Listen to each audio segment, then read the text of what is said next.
Selamat datang di Warisan Sejarah, tempat kisah-kisah masa lalu kembali hidup. Bukan sekadar untuk diingat, tetapi untuk direnungkan. Episode kali ini berjudul Terlihat Pahlawan, tapi Masuk Neraka Rahasia Kisah Kuzman di Perang Uhud. Di antara banyak kisah keberanian di medan Uhud, ada satu nama yang dulu diagungkan oleh para sahabat, namun akhirnya dinilai berbeda oleh langit.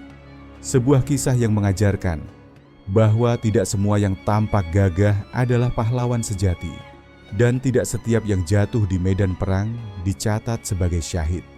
Kita akan menelusuri kisah ini bukan hanya sebagai peristiwa sejarah, tetapi sebagai cermin tentang niat, tentang harga sebuah amal, dan tentang dua panggung, panggung manusia dan panggung Allah. Karena sejarah tidak sekadar menceritakan apa yang terjadi, tetapi mengungkapkan mengapa itu layak dipelajari. Mari menyusuri pelajaran yang tersembunyi, melintasi waktu, jiwa, dan makna yang lebih dalam. Inilah Warisan Sejarah.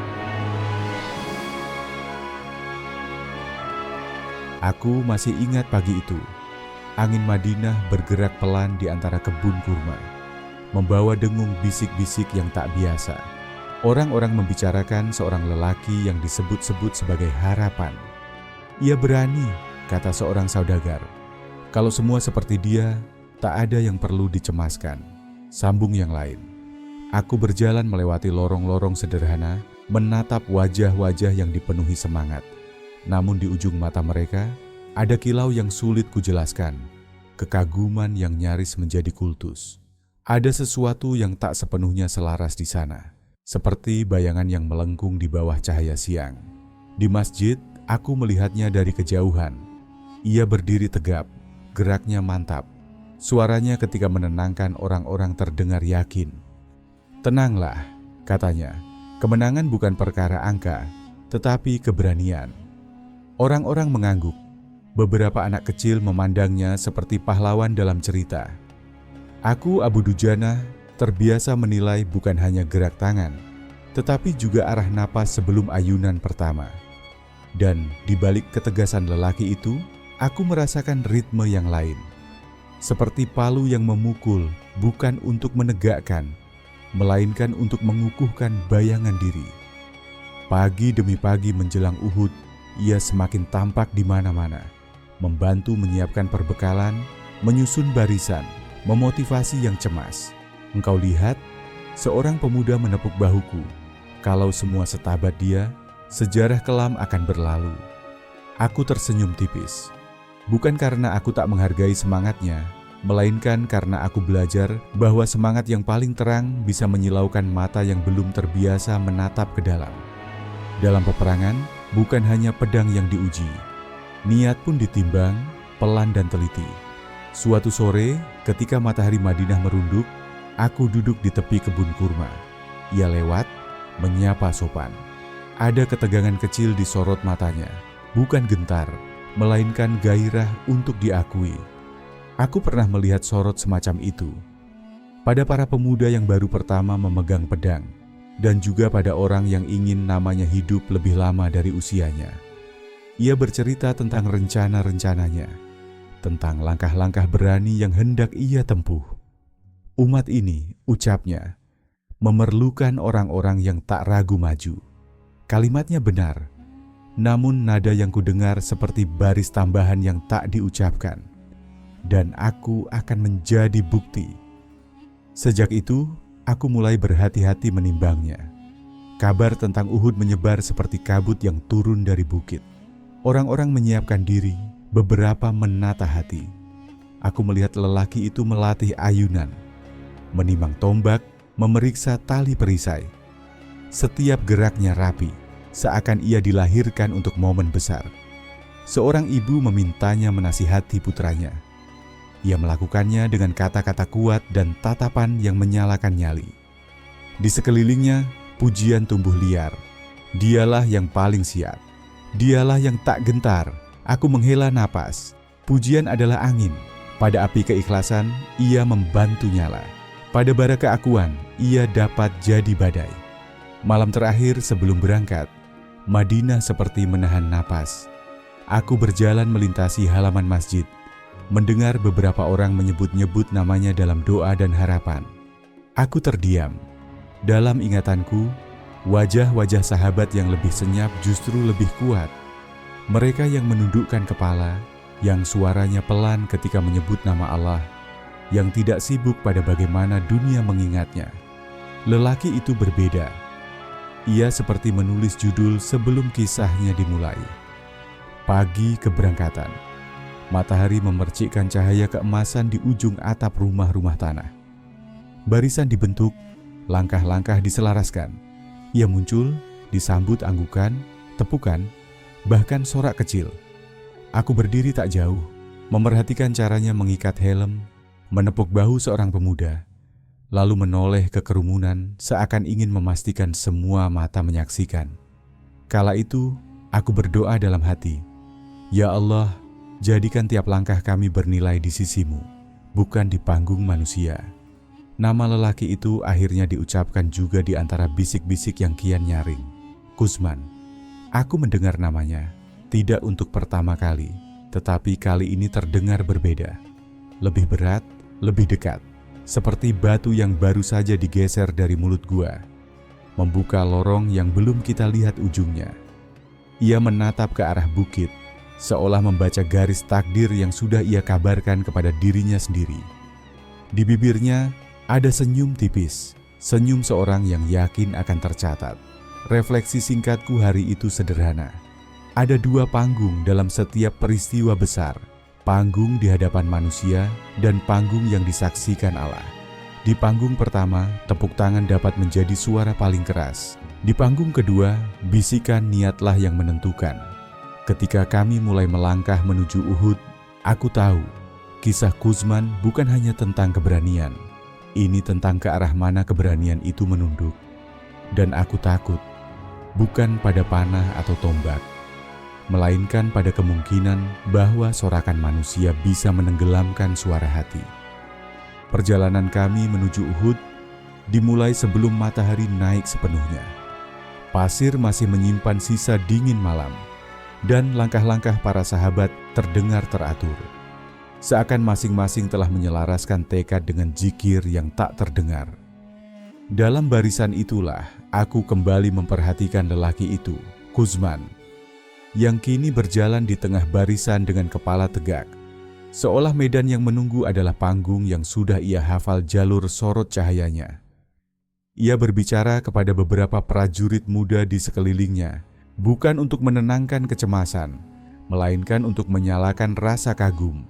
Jika hari ini sejarah ditulis, katanya dengan nada yang seperti memahat, maka orang-orang akan mengingat siapa yang berada paling depan. Kalimat itu singkat, namun nadanya memantul berbeda. Ada pernyataan, bukan penghambaan. Ada pengakuan yang diminta, bukan ganjaran yang diharapkan dari Rabb. Di sisi lain barisan, kulihat sahabat-sahabat lain berjalan dalam diam. Ada yang memejamkan mata sejenak sambil memohon keteguhan. Ada pula yang bibirnya bergerak lirih tanpa suara. Mereka tidak sedang mengejar posisi di barisan terdepan, karena mereka tahu, dalam pandangan Allah, langkah yang paling dekat kepadanya bukan selalu yang paling terlihat di hadapan manusia. Kontras ini kian lebar. Ada yang berangkat untuk diterima dan ada yang berangkat untuk diakui. Saat kami berhenti sejenak sebelum naik ke jalur berbatu yang mengarah ke Bukit Uhud, ia menghunus tombaknya dan mengayunkannya ke udara seperti menyapa kemenangan yang belum terjadi. Beberapa orang bersorak kecil menganggap itu tanda keberanian. Aku tetap diam. Gerakannya memang gagah, tetapi aku mendengar gema lain di baliknya, seperti seorang yang tidak sedang menuju ujian, melainkan sedang menagih tepuk tangan. Seorang sahabat tua yang jarang berbicara mendekat ke arahku. "Engkau lihat dia?" bisiknya pelan. Aku tidak menjawab, bukan karena aku tak setuju, melainkan karena aku memilih menimbang dahulu. Apakah ini hanya kesan luar atau ada sesuatu yang lebih dalam? Namun sahabat tua itu melanjutkan, di matanya, aku tidak melihat tawakal, Aku melihat kemenangan yang sudah ia klaim bahkan sebelum diuji. Sesampainya di sebuah tanjakan kecil, pasukan berhenti untuk menyusun ulang posisi. Kuzman maju selangkah ke depan, bukan atas perintah, tapi atas dorongan batin yang tak sabar dilihat. "Biarkan aku di depan," katanya lantang. "Siapa lagi kalau bukan mereka yang paling siap?" Kalimatnya terdengar seperti ajakan, tapi intinya lebih mirip deklarasi. Ia tidak meminta izin, ia menuntut porsi panggung. Aku menatapnya lebih lama kali itu. Aku menyadari sesuatu.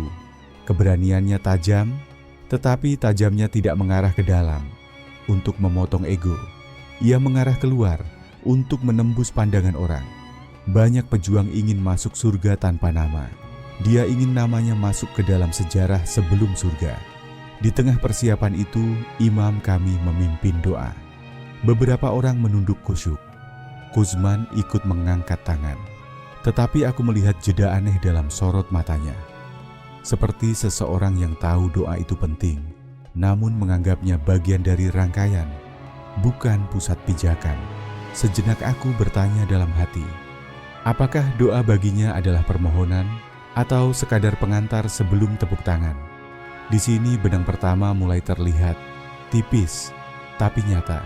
Sesuatu di dalam dirinya bukan menuju Allah, melainkan kembali ke dirinya sendiri.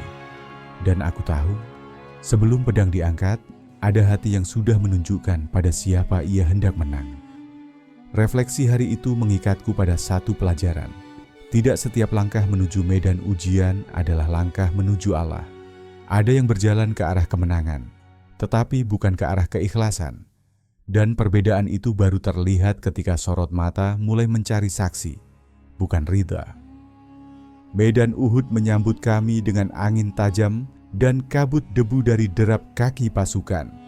Begitu barisan mulai bergerak, suara takbir melambung memenuhi udara. Bukan sekadar pekik keberanian, melainkan ikrar hati yang diserahkan. Namun di tengah gema takbir itu, ada suara lain yang tidak terdengar dengan telinga, tapi terasa. Suara seseorang yang ingin disaksikan, bukan diuji. Kuzman berdiri di garis depan, dan aku melihat bagaimana kerumunan mata di belakangnya memberikan bahan bakar sebelum tombaknya bahkan terayun. Ketika pasukan musyrik mendekat, ia melesat lebih dulu dibanding yang lain, bukan karena perintah, tapi karena ia ingin meninggalkan bayangannya di mata orang sebelum pasukan berkumpul. Aku takjub pada kecepatannya, pada caranya melompati gumpalan tanah, dan mendahului bahkan prajurit terbaik. Namun dalam kecepatan itu, aku menangkap sesuatu yang lain. Ia tidak berlari menuju Allah. Ia berlari menuju sorot pandang manusia. Benturan pertama pecah, seperti petir singkat. Kuzman menangkis serangan pertama dengan presisi mengagumkan, lalu dengan ayunan cepat menghantam musuhnya hingga rubuh ke tanah. Sorakan dari belakang pasukan muslim meledak keras. "Itu dia!" teriak seseorang. "Dialah pelindung kita!" teriak yang lain. Banyak sahabat tersenyum takjub, dan beberapa bahkan menyebut-nyebut namanya dengan doa. Namun aku memperhatikan bukan ke arah sorakannya, melainkan ke arah reaksinya. Alih-alih menunduk syukur atau menatap ke langit sejenak, ia justru menegakkan dada. Tubuhnya tegak, bukan dalam kesiapan bertahan, tetapi dalam pengambilan panggung. Posturnya berkata lebih banyak dari 1000 kalimat, "Lihat aku." Ketika ia menoleh sedikit ke belakang, bukan untuk memastikan pasukan aman, melainkan untuk memastikan sorak kagum itu ditujukan padanya, aku tahu ini bukan sekadar keberanian. Ini adalah deklarasi diam-diam bahwa pengakuan manusia telah menjadi mahkota yang ia kejar. Beberapa prajurit muda semakin terpacu. Mereka meneriakkan namanya lagi, seakan kemenangan pertama itu adalah simbol kemenangan seluruh pasukan. Mereka menatapnya seolah melihat tanda-tanda syahid. Aku mendengar salah satu dari mereka berbisik dengan penuh keyakinan, "Jika ada yang dijanjikan surga hari ini, dialah orangnya." Bisikan itu menyentakku jauh lebih keras dibanding denting pedang. Karena aku pernah belajar, Tidak semua yang tampak seperti cahaya benar-benar berasal dari langit. Aku menatap wajah Kuzman. Tidak ada ketenangan seorang hamba di sana. Hanya bara seseorang yang sedang menikmati klimaks pengakuan. Ia seperti memanen pujian yang belum selesai ia tabur. Geraknya setelah itu pun berubah. Tidak lagi sekadar menyerang, tetapi bergerak seolah dirancang untuk dikagumi. Ia mengayun tombak dengan gaya yang lebih teatrikal, melengkungkan tubuh dengan ritme yang bukan lahir dari jikir, tetapi dari keinginan meninggalkan kesan. Dalam diriku, muncul rasa yang sulit kujelaskan. Bukan dengki, bukan benci, tetapi getir. Karena aku tahu, andai keberanian itu ditopang oleh keikhlasan, ia telah berada di puncak kemuliaan. Namun ketika keberanian itu berdiri di panggung yang keliru, ia berubah arah. Dan bukan lagi jalan menuju Allah. Di sela-sela bentrokan, ada momen kecil yang tak dilihat banyak orang. Ketika ia menoleh dan tersenyum tipis, bukan karena kemenangan, melainkan karena saksi kemenangan. Di saat itu, aku mengerti. Sebagian orang terlihat sedang mengangkat panji kebenaran, padahal tanpa sadar sedang mengangkat panji dirinya sendiri. Refleksi hari itu membekas tajam di benakku. Tidak setiap pedang yang terhunus di jalan Allah benar-benar menusuk karena Allah. Ada yang bertempur demi kemuliaan agama, dan ada yang bertempur demi kemuliaan namanya sendiri. Dan terkadang yang kedua jauh lebih halus dan jauh lebih menipu. Pertempuran memuncak, debu menari liar di udara, dan suara besi beradu menjadi irama yang tak memberi jeda bagi ragu. Barisan kami maju mundur, lalu maju kembali dengan kekuatan yang tersisa di dada. Di garis depan, Kuzman masih berdiri tegak, seperti mercusuar yang dilihat semua mata. Ayunannya kuat, langkahnya cepat, dan di setiap geraknya selalu ada kesan bahwa ia memilih tempat di mana pandangan paling banyak tertuju. Ia berjuang habis-habisan, tetapi aku tahu, ada dua medan yang sedang ia hadapi. Musuh di depan, dan kekaguman yang ia rawat di belakang. Serangan balasan dari pihak musyrik semakin keras. Satu lapisan perisai bergeser, tubuh-tubuh roboh, dan aroma logam memenuhi napas. Di tengah hiruk pikuk itu, Kuzman kembali menjatuhkan seorang lawan. Para sahabat yang melihatnya dari kejauhan meneriakkan takbir dengan semangat penuh harap. Namun tepat ketika sorakan itu meletup, sebuah anak panah melesat tajam dan menembus bagian tubuhnya. Ia terhuyung, lalu roboh ke tanah, jatuh tepat di tempat di mana sebelumnya ia berdiri sebagai pahlawan. Sorakan pun berubah menjadi seruan khawatir. "Ya syahid, ya syahid!" Beberapa orang berteriak. Bagiku, itu adalah seruan yang lahir dari cinta umat pada keberanian. Mereka masih melihat apa yang tampak di permukaan. Mereka melihat luka besar, tetapi belum melihat luka yang nyata. Rasa haus pengakuan yang belum sempat disebutkan langit. Ia tergeletak, namun bukan dalam kesunyian, melainkan di medan paling ramai. Sebagaimana panggung yang ia pilih sejak awal. Aku bergerak mendekatinya ketika barisan kami sedikit mundur untuk mengambil posisi baru. Jarak kami tidak jauh, hanya bentangan pasir dan beberapa denting pedang yang masih terdengar. Nafasnya berat, matanya setengah terbuka, dan pandangannya tidak tertuju pada langit, tidak pada rahmat, tidak pada keheningan jiwa, tetapi pada sesuatu yang jauh lebih manusiawi, penegasan diri. Ia menatap sekeliling bukan untuk mencari kiblat, tapi untuk memastikan saksinya belum pergi.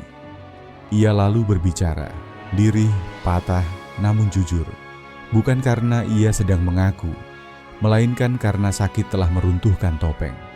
Kata-katanya tidak diarahkan kepada siapapun, seolah hanya gumaman yang lolos dari kedalaman hati. Namun telingaku menangkapnya jelas. Jika umat ini menang, namaku harus disebut, aku yang sudah membuat mereka bertahan. Nada itu bukan bangga penuh, melainkan bangga yang haus. Bukan syukur, melainkan takut terlupa. Ada getir yang aneh dalam suaranya, seperti seseorang yang tidak sedang kembali kepada Allah, melainkan masih berjuang mempertahankan dirinya di hadapan manusia. Keperkasaan yang tadi ia tunjukkan kini hancur, bukan karena serangan musuh, tapi karena bisikan niat yang runtuh di pangkuan kejujuran. Aku terdiam. Tidak ada pedang yang lebih tajam daripada kenyataan bahwa amal besar bisa runtuh hanya karena hati terikat pada tepuk tangan. Luka fisiknya besar, tetapi yang paling dalam adalah luka yang tak terlihat. Tidak siap jika kemenangan ini tidak mengabadikan namanya. Di sekeliling kami, sahabat-sahabat lain masih menyebutnya dengan doa, mengira ia telah mencapai puncak kemuliaan.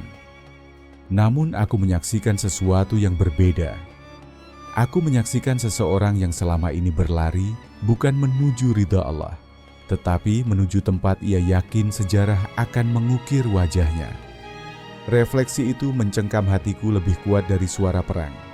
Saat banyak orang mengira ia telah menang, aku melihat bahwa pada hakikatnya ia baru saja kalah dari dirinya sendiri. Bagi sebagian manusia, medan pertempuran adalah tempat syahid.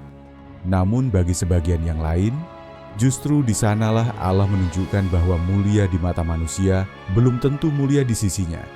Dan pada hari itu aku belajar, kadang bukan musuh yang menjatuhkan seorang hamba. Kadang keinginan untuk dikenal jauh lebih mematikan daripada pedang. Setelah pertempuran mulai mereda dan barisan musuh mundur, para sahabat yang masih hidup mengatur ulang pasukan dan menolong mereka yang terluka. Di sela kekisruhan itu, aku sempat menoleh ke tempat di mana Kuzman terbaring. Masih bernapas, namun semakin lemah. Orang-orang yang lewat menggumamkan doa dengan penuh harap. Wajah mereka yakin bahwa ia telah meraih kedudukan tertinggi, syahid di jalan Allah. Tak ada seorang pun yang menaruh sangka lain, karena semua yang terlihat dari dirinya tampak seperti keberanian sempurna. Ketika kabar keberanian Kuzman sampai kepada Rasulullah Shallallahu Alaihi Wasallam, beberapa sahabat mendekat penuh semangat. Ya Rasulullah, kata mereka, dia telah bertempur paling gagah, ia telah mengorbankan dirinya. Bukankah ia termasuk para syuhada? Ada rona kebanggaan di mata mereka, kebanggaan bahwa umat memiliki pejuang setangguh itu. Rasulullah mendengar, diam sejenak, dan hanya menjawab dengan kalimat lembut, Allah lebih mengetahui apa yang ada dalam hati hamba-hambanya. Jawaban itu membuat mereka tersenyum lega. Mereka mengira itu bentuk penguatan. Tetapi aku berdiri sedikit lebih dekat dan aku tahu itu bukan konfirmasi. Itu adalah pintu yang belum dibuka. Dalam keheningan yang menggantung, terlintas dalam benakku suara lirih yang kudengar dari bibir Kuzman sebelum ia pingsan. Jika umat ini menang, biarlah namaku disebut.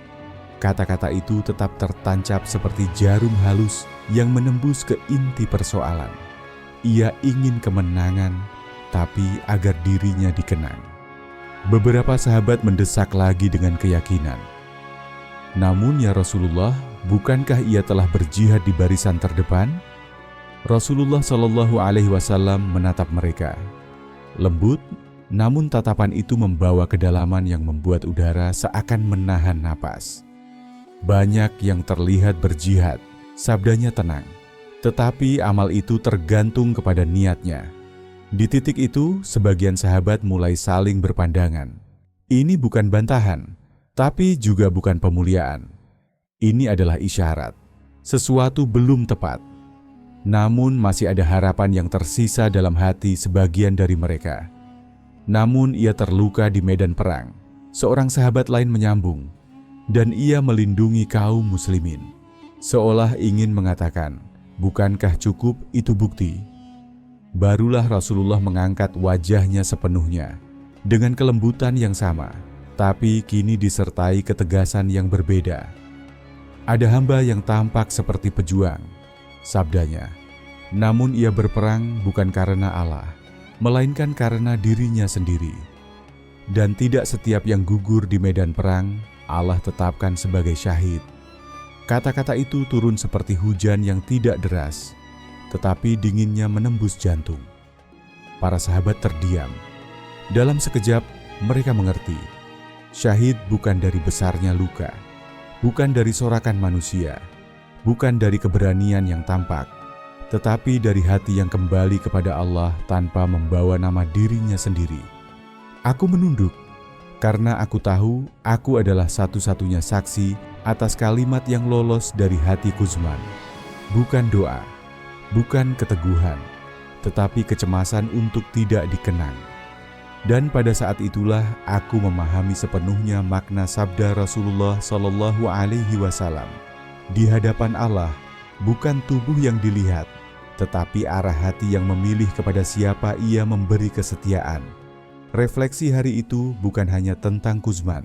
Itu adalah pelajaran tentang seluruh manusia, bahwa amal besar bisa menjadi ringan jika ditujukan pada makhluk, dan amal yang kecil dapat menjadi gunung jika ditujukan pada Allah.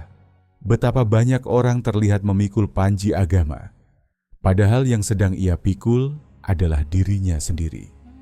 Di Madinah nanti, kabar tentang keberanian Kuzman mungkin akan tetap disebut. Tetapi di sisi lain dari tabir, catatan berbeda telah ditulis. Ada orang yang tampak pahlawan di mata manusia, namun tidak ditetapkan sebagai syuhada di sisi Allah. Karena pada akhirnya, bukan besarnya tebasan yang ditimbang, tetapi kepada siapa hati itu bersujud. Ada keheningan yang aneh setelah debu perang akhirnya turun. Bukan keheningan yang lahir dari kemenangan, tetapi keheningan yang membuat kita memandang jauh ke dalam diri sendiri, seakan setiap jiwa diuji untuk siapa semua ini dijalani. Di antara jenazah para pejuang dan luka yang belum sempat diobati, aku menyadari bahwa ada sesuatu yang lebih sunyi daripada maut, yaitu pertanyaan yang tidak terdengar namun ditulis di dalam hati. Apakah aku sedang menuju Allah atau sedang menuju diriku sendiri? Sebagian sahabat masih menyebut satu nama dengan penuh kekaguman. Mereka yakin ia termasuk para pahlawan yang dimuliakan.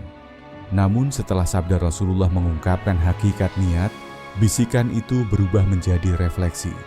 Nama yang tadi diagungkan tiba-tiba terasa ringan, seperti debu yang diterpa angin.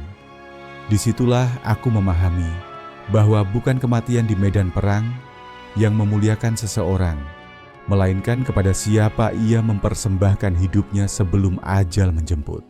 Aku memikirkan dua panggung yang selalu menyertai manusia. Panggung yang dilihat mata, dan panggung yang dilihat Allah. Di panggung pertama, setiap gerak dapat menjadi sorotan.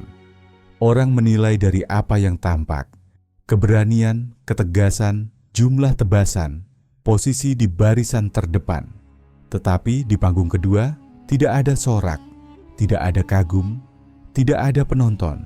Yang ada hanya kejujuran hati.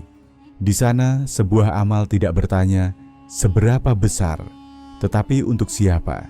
Dan betapa banyak manusia hidup di panggung pertama tanpa menyadari bahwa panggung kedualah yang kekal. Ada yang berjuang, bukan untuk kebenaran, melainkan untuk menjadi simbol kebenaran. Ada yang tampak membela agama, padahal sedang membela citra dirinya. Ada yang beramal bukan untuk Tuhan, tetapi agar yang lain berkata dialah orangnya. Pada akhirnya, panggung pertama dapat menyanjung, tetapi panggung kedualah yang menimbang. Di sanalah letak getirnya kisah ini. Seseorang bisa terlihat seakan membawa panji agama, namun di lembar catatan langit, ia sedang membawa namanya sendiri. Dan ketika panggung pertama menepuk tangan, panggung kedua tetap senyap. Sebab Allah tidak menilai seberapa keras kita dipuji, tetapi seberapa jauh kita melepaskan kebutuhan untuk dipuji. Sejak hari itu, aku takut pada sesuatu yang tidak terlihat, bukan pada kekalahan, bukan pada luka, bukan pada kematian, tetapi pada kemungkinan bahwa amal bisa menjadi besar di mata manusia, namun tidak punya berat di hadapan Rabb-Nya. Aku takut pada ria yang halus, pada ego yang menyaru sebagai keberanian, pada niat yang terlipat tipis di balik amal yang tampak megah. Karena ternyata, musuh paling berbahaya tidak selalu berdiri di depan. kadang berdiri di dalam dada. Kisah ini sebenarnya bukan tentang seseorang yang gugur di Uhud. Kisah ini adalah tentang setiap jiwa yang diuji antara panggung yang terlihat dan panggung yang tersembunyi. Tentang siapa yang kita harapkan menyaksikan amal kita, manusia atau Allah. Sebab tidak ada yang lebih sunyi dari amal yang dikerjakan demi dipuji, dan tidak ada yang lebih agung dari amal kecil yang hanya Allah yang tahu. Dan pada akhirnya, perjalanan seorang hamba adalah perjalanan menukar sorakan manusia dengan pandangan Allah, menanggalkan kebutuhan untuk dikenang, agar bisa benar-benar diterima. Karena mulia bukanlah dikenal banyaknya manusia yang menyebut nama kita. Malia adalah saat amal kita disebut oleh langit, meski bumi diam. Pada hari itu aku mengerti, yang sejati bukanlah mereka yang terlihat besar, tetapi mereka yang diterima, meski tidak terlihat. Dan jalan pulang setiap jiwa hanyalah satu, bukan menjadi sorotan, tetapi menjadi saksi bahwa Allah lah satu-satunya tujuan. Pada akhirnya, setiap manusia akan tiba pada satu tempat yang sunyi, tempat di mana tidak ada lagi tepuk tangan, tidak ada lagi sorakan, dan tidak ada lagi penonton. Di sana, yang tersisa hanyalah hati, dan kepada siapa ia pernah berlabuh. Ada yang terlihat besar di mata dunia, namun kecil di hadapan langit, dan ada yang tidak dikenal siapapun, tetapi namanya dicintai para malaikat. Kisah ini mengingatkan kita, kemenangan bukan ketika manusia melihat kita, tetapi ketika Allah menerima kita. Karena jalan menuju kemuliaan bukanlah jalan untuk dikenal, melainkan jalan untuk kembali.